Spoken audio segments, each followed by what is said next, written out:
just going to move on to pastels, and I've got this lovely new set here of Unisons. Now these are soft pastels in stick form. You can get pan pastels as well, which are powdered form. You can put them on with a brush or a special sponge applicator. These are ordinary soft pastels, and these are the harder, cheaper inscribed ones. The cheaper pastels are always harder, and these are fluorescent ones, whereas these are just standard. It's very hard to get the fluorescent in a more expensive pastel, a more high quality pastel. Usually the higher the quality, the softer the pastel. Can't always get the brights in the makeup pastel. So back down now to here. You'll notice one thing, I hardly ever use black in my paintings. I will in some cases, because there's never a no-no, and there are definite times when I will. I put black on as a background here, but usually I use all dark colours. Wherever there's light, there's colour. If there's white, it's reflecting the colours around it, the different sunlight or the artificial lights or whatever. And the same with blacks, there'll always be reflecting colours. I don't want to go into watercolour and acrylic and pastel painting in depth. I've covered them enough in depth already. All we're looking at is how to keep our colours clean and pure, which is another reason I mentioned not using black much, because although black can enhance, if you mix with black it usually makes things sooty and mucky. We want to mix with deeper colours. Some of this paint is still a little wet here. I've deliberately left that wet there to show you what happens when pastel hits water. We're going to use some water over here as well. And that's one very good point. I've got my watercolour brushes over here. We can paint pastels over water, and we can mix pastels with water. All pastels is the same sort of pigment as watercolour, but slightly coarser, mixed with gum arabic, as watercolour is, and made into a stick and let dry, as watercolours will be if they're in little pans.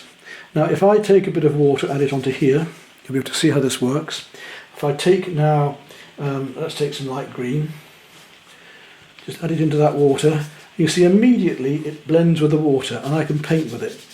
So we can paint with the pastels, and the snow scenes that we did earlier, which are snow scenes done with Chinagraph pencil and with watercolour over that, and then the pastel finally. Now look, we can draw with this look. If I take a darker colour, I can come into it. I can even use my fingers to blend it and move it just like I could with oil paint or with acrylics. So it's very versatile. Now, one of the main things about keeping pure colours with pastel is not to blend your final colours. Pastel works by being very fine grains of pigment that reflect the light, and if you spray that with fixative or if you blend it, you're going to kill it. Now we do a technique called block and blending. We will do some blending, but if you do blend them or mix them with water, they'll become dead. It's the final coats of pastel that are so important. We're going to let that dry, and that at the moment is quite dull. Now if I just take even, let's just take a light blue here for instance. I'm going to put a little bit over here, and I'm just going to, this paper again is a little bit rougher, so you can see how that's scumbling over the surface. It's letting one colour glow through another. If I now take the opposite in the colour circle on the green, and I come gently over that, see how the red glows through.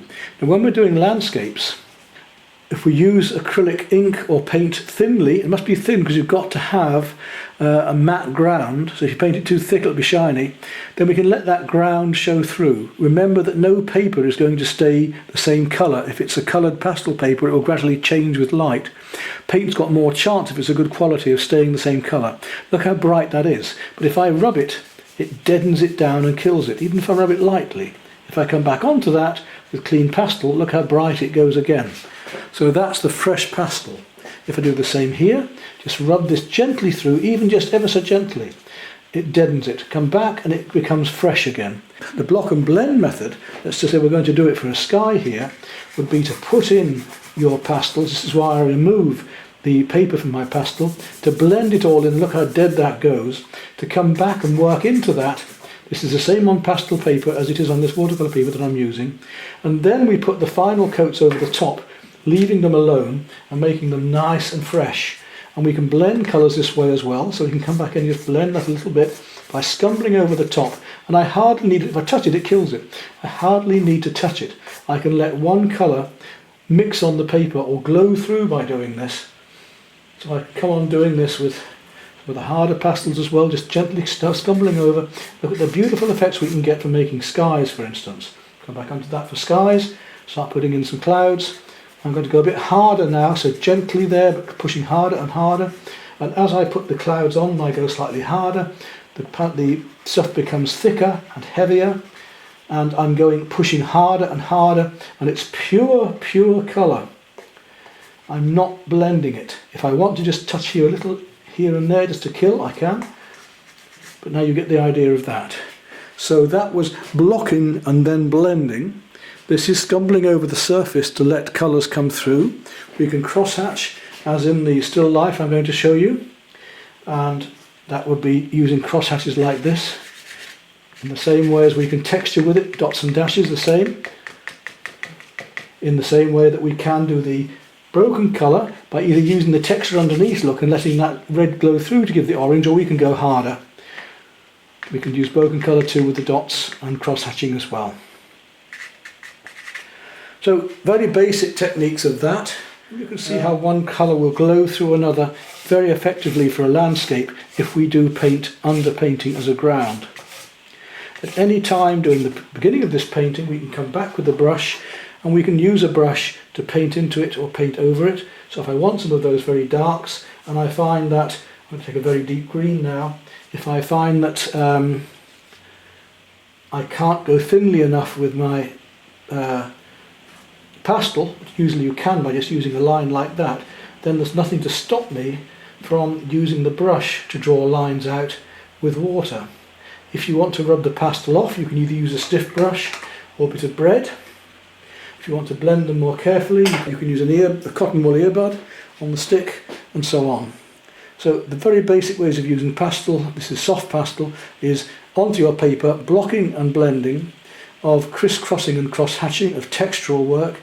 You can do all of your marks in one direction if you want, so the entire picture could be made up of your doing little one-directional marks and building the whole picture up with those and mixing those marks together so that the entire paper is covered by these one-directional marks, which is very effective. That can be vertical or, but you could do them in any way. You could do it like a Van Gogh and swirl them.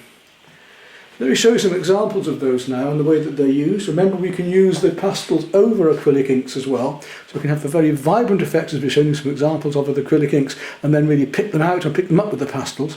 We can use them over the watercolour and China graph pencil, as you've just seen, or to pick up even watercolours that have failed.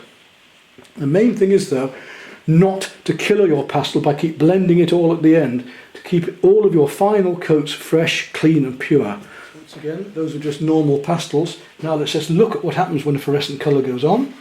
Here's a fluorescent pink, for instance, so they can be very, very useful for things such as flowers, if you've got very dark colours, but you cannot get these in the more expensive pastels. They're nearly always in the cheaper ones, but they can be very useful if you cannot get the colours you want with these. Right, that is just about dried now, so if I take a very, very deep colour here, I'll take a very, very deep blue, and if I add that onto there, you see how fresh that goes now. I can use my brush again because it's dry, and I can brush that out and make much darker marks. The same as I put a black into it if I want to, and draw that out. And I can go on with much fresher, cleaner colour now that it's drier. You can see how lovely we can make this now. Now here I've got the wet paint still. I'm just going to mix some green in with the wet paint, and look how we can actually mix the paint in with pastel if we need to. Right, once again there, back to the lights again. It's dry there now. I can come back into here and I can work in, because once you've used pastel with water, it's fixed. So this underpainting that I use with water won't move now, it's fixed.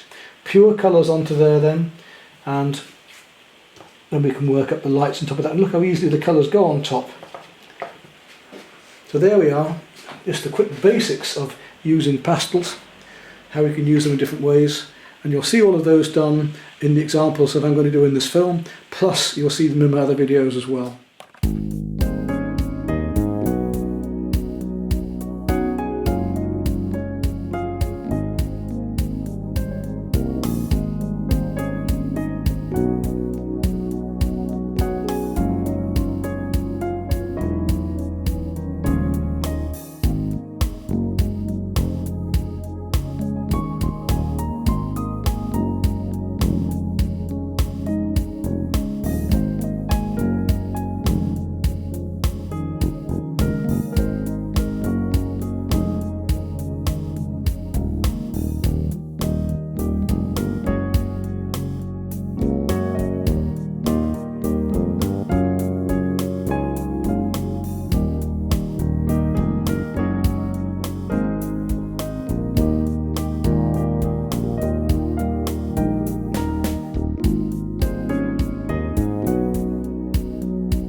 Again, watercolour is too big a subject for me to go into in this video. All I want to do is talk about clean, bright colours, and you can see the ones I have here. There's no black in here at all. All my darks are made by mixing various colours, and we'll have warm darks and cool darks. We've talked about the different colour hues in all colours. In the same way as I've got warm and dark cools, warm and dark greens, warm and dark yellows, and so on. We'll just play with some of those here, and we'll show the difference between glazing, wet into wet washes, and actually dropping colour into colour with the wet in the wet, rather than mixing colour. It can be a lot brighter. Right, I'll take my oval mop, one of my favourite brushes for a start, and we'll just talk about quickly a wash. The colours right next to it, and a wash is the first coat that we put on. You must keep your colours clean. The biggest mistakes of watercolourists are that they keep dipping their brush in the water every time they go back to a colour and thin it down each time.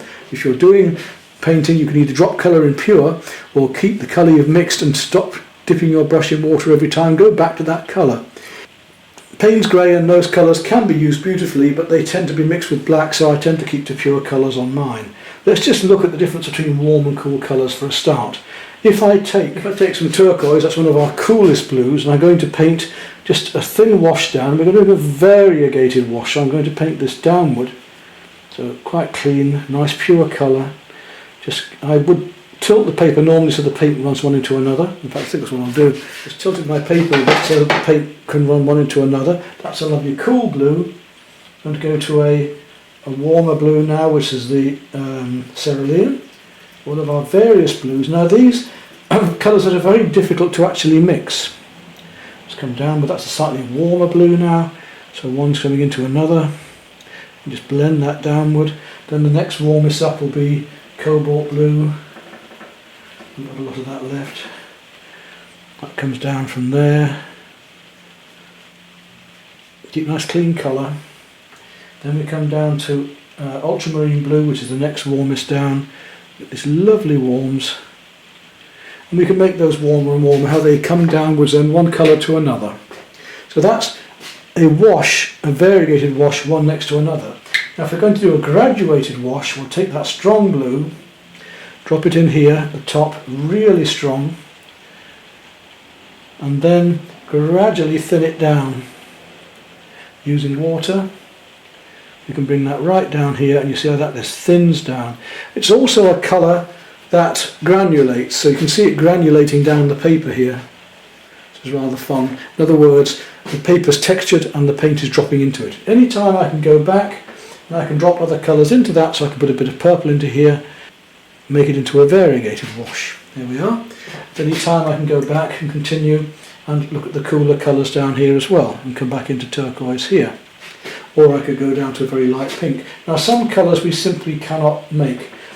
Cobalt violet is one of them. It's a beautiful light violet. Look, if I put it down here for the sky, we're already getting a lovely effect for paintings here. We could have that blending one into another as if it were a cloud.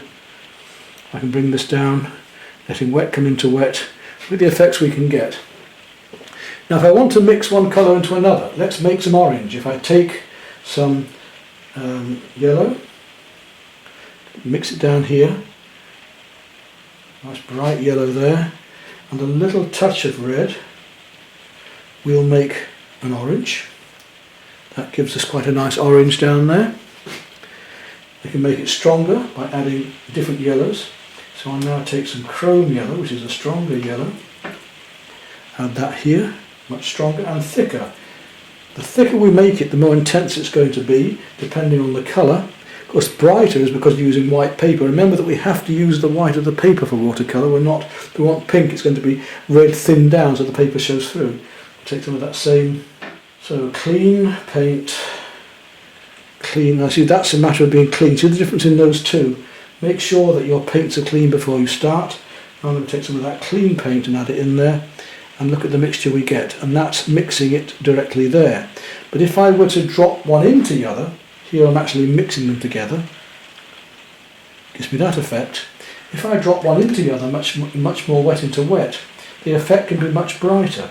Let's just see what happens when we do that. So I'm going to take some of the same yellow, chrome yellow, put it here, and just this paper's SAA practice paper, and just take a bit of red and drop it in there, and we'll see how that makes a much stronger orange as it goes in on its own, rather than just mixing in. For instance, if I take a much lighter yellow, which would be my aureolin yellow, put that here. It's a nice light yellow. It's much nicer than lemon yellow because aureolin is in fact a transparent colour, and I drop the red into that. Look at that brightness we get. If I tried to do that by mixing the two together, I get a much muddier colour. I would get this. So sometimes it is better to drop one colour into another to try and get a very bright colour. You can see the differences there, certainly, how deep and muddy that is compared to the brightness of dropping one colour into another. Now I do that often with my greens. If I want very bright leaves, then I'll often take the aureolin yellow, just clean my brush up again. As I say, one of the students has been using this and has made a bit of a mess of it. And I want to do some trees. Rather than make up a light green, I'll take some of that aureolin and some of the cerulean, for instance, and drop that in, and look at those lovely blue greens that I get and the effects I get by dropping those in one into another, and I can leave the sunlight glowing through. And the drier I let the paint go, the sharper the edges, and I've got full control into here of actually painting marks that are sharp edged rather than ones that will blend in like that. We can drop that into these colours anytime we want as well, so we've got wet into wet like this, but pure colour. Look at the beautiful effects we can get wet into wet. Go down to deep purple. Yeah, the same here. We can gradually drop our colours in freshly and let them dry out and sharpen up. And a lot of my work is done like this, doing wet into wet. Once the paint's dry, we can start to do harder edges across it. But we've kept nice clean colour, and we're going to play these opposites in the colour circle, and we're going to play light against dark, and we've got to think that ahead in watercolour, to think ahead with the lights and the darks.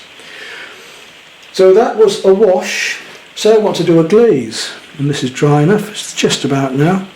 That will be the same colour or another colour over a wash that is then dry. So for instance, if I wanted to wash over here, if I take now some of that cobalt violet and bring that across here as a glaze, one stroke, and this is another thing, keep it clean and keep it pure, that's it, the colour underneath shows through. We can lift off paint in the same way. Once I've wet that, and it's only just dry enough, we can also use the wet area to lift out. So I can, if I'm doing water, I could lift this paint off the paper as well. So glazing would be taking one colour over another. We'll take a much richer red, take some of that quinchrome red, and just give it a quick glaze over there with that. And you see how it affects the colours underneath it, turning them to a sort of purple. The colour itself, though, over here is quinchrome red, quite different. So we're putting one colour over another to give a glaze. And wet into wet, the colours will mix. Wet next to wet, they'll blend. Wet over, dry, we get a sharp edge like this here. That's your basics in watercolour, but it's keeping them fresh. If you start to overwork, if you make more than 4 or 5 glazes, you'll start to make things go dead. You only want 4, maximum 3 really, but 4 to 5 glazes of one colour over another really will be your maximum. Put them on and leave them alone. Don't go in there scrubbing about like this, because you'll lift all the paint underneath, look. And it makes it go muddy. Immediately, look, I'm doing that, it's starting to go muddy. There are times when you can do it. If we just put a glaze over, I'll do one here again, just quickly, it's there, it's done, it's nice, it's clean. If we start to go in with that glaze and try mixing it, it will start to go muddy and horrible. So if I want to put a colour into there, I can drop it in fresh, but if I start doing that with it, mixing it, it goes muddy. So the thing is, touch with watercolour, put it on, leave it alone. 1 stroke if you can, 2 strokes, and leave them alone, otherwise they go like that, muddy. Clean watercolour then, really look for the colours, really work your colours out, get the right colours. For instance, in skies normally it goes from warms down to cools. Here we've got a bit of warm in the distance. If you need to leave whites behind, plan it ahead. we've got to plan up the battle of a watercolour, so I'll show you some examples. And we're actually going to do some watercolour using lots of colour in this way. This is just to give you the very basics, not in depth. It's about clean colours.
Now this painting he's copied of another artist using these very large broad brush strokes. This could be done with acrylics, it could even be done with oils, it could be done with pastels, it could be done with acrylic inks.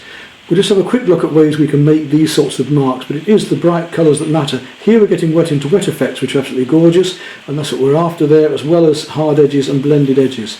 We can use a palette knife or a painting knife for doing the acrylic work, and also we can use square brushes or whatever for doing the inks and the wet into wet. Let's just put a little bit of both together for fun. I'm going to do some wet into wet and some knife work with some acrylics.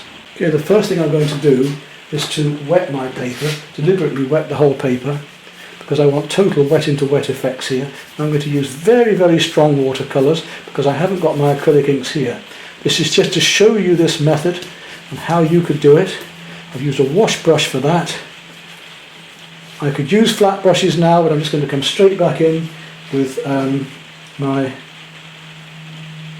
mop in this case and just drop wet into wet, and look how it spreads out. We want some of these lovely effects.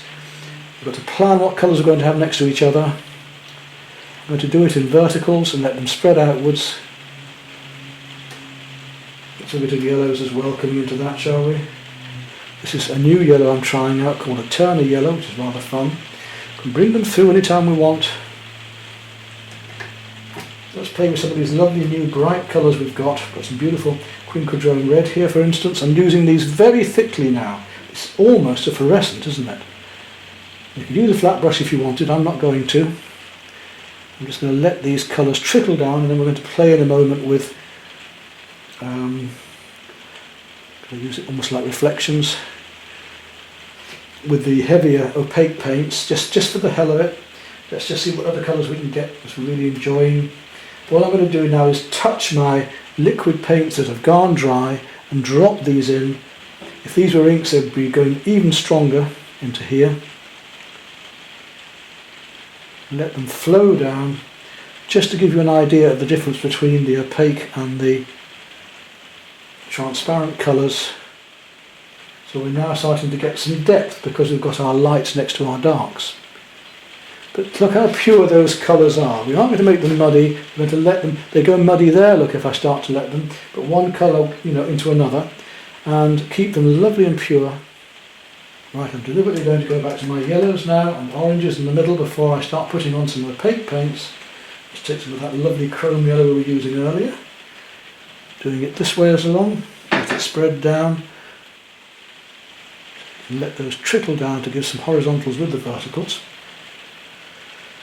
Deliberately. Right, so there's some very, very bright loose effects. Now I'll let that dry off, and I'm deliberately going to bring across some acrylic paint while it's still wet. I just want to get the effect of some background trees there. So I'm going to take some of my deep purple and a little very, very deep blue, almost an indigo, and just start to indicate in some effects of trees in the background here for fun. Just the tip of the brush, and you can see how we could play the darks one against the other there. I'll put some very, very deep cadmium red into these, just to give some shadow back there before I put in the darks. Now at this stage we can start to work multi-medium. I can come in with my China graph pencils. I can start to draw whatever trees and things in with that if I wanted to, making darks and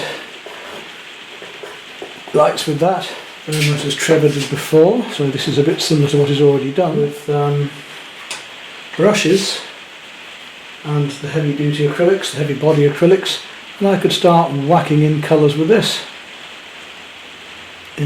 across this watercolour, and you can see I can then leave dry brush behind if I want to.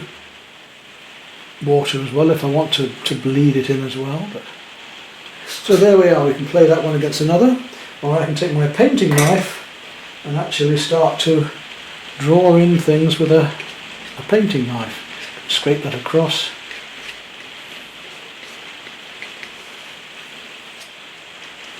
So many different ways we can work. There's no one right answer. And make up a very loose design or abstract landscape. Completely up to you. Right, so acrylic inks, the use of wet into wet, playing mixed media together. There's even nothing to stop you when this dries. I can't really do it now. I can do it a little bit now just to show you what's to stop us from coming back into here with pastel even. Find a pastel colour that I want to use. Maybe a very light green somewhere. Nothing to stop us from using pastels as well once it's dry. I mean, it's too wet at the moment. This shows you what could be done here in the dry bits. To bring out some other colours.